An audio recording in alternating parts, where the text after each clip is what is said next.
आतड्याचं आरोग्य खराब असेल तर त्याचा परिणाम फक्त पोटापुरता मर्यादित राहत नाही, तर संपूर्ण शरीरावर, मेंदूवर, त्वचेवर आणि रोगप्रतिकारशक्तीवर आणि हार्मोन्सवरही होतो.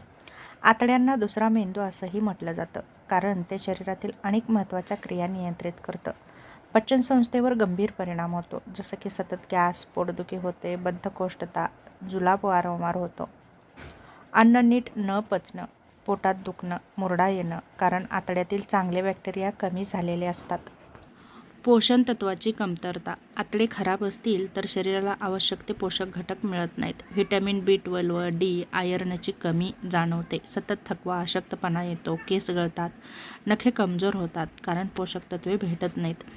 रोगप्रतिकारशक्ती कमी होते, म्हणून सर्दी, खोकला, इन्फेक्शन सतत होतं. शरीर लवकर आजारी पडतं.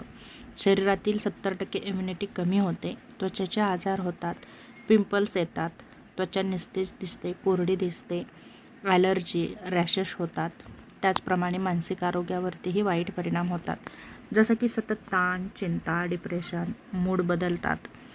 लक्ष केंद्रित करण्यात अडचण निर्माण होते, कारण आतड्यांमध्ये हॅपी हार्मोन्स तयार होत असतो. वजनावर परिणाम होतो.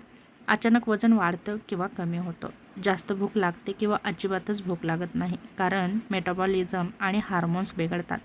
हार्मोन्सचे असंतुलन होतं.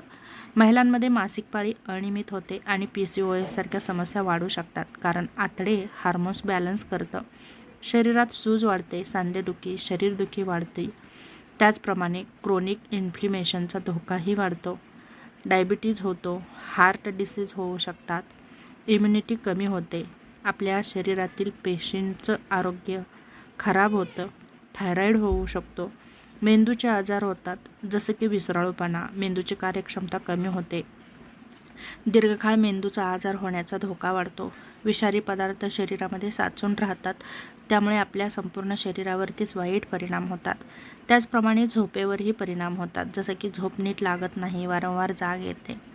जर ही लक्षणे दिसत असतील तर तुम्ही नक्कीच डॉक्टरांकडे जाऊन योग्य तो सल्ला नक्कीच घेऊ शकता, जसं की रोज पोट साफ न होणं, सतत गॅस होणं, पोट फुगणं, त्वचेचे प्रॉब्लेम, थकवा जाणवणं, सतत मूड खराब होणं, किंवा तुम्ही वारंवार आजारी पडत असाल तर डॉक्टरांकडे जाऊन योग्य तो सल्ला नक्कीच घेऊ शकता.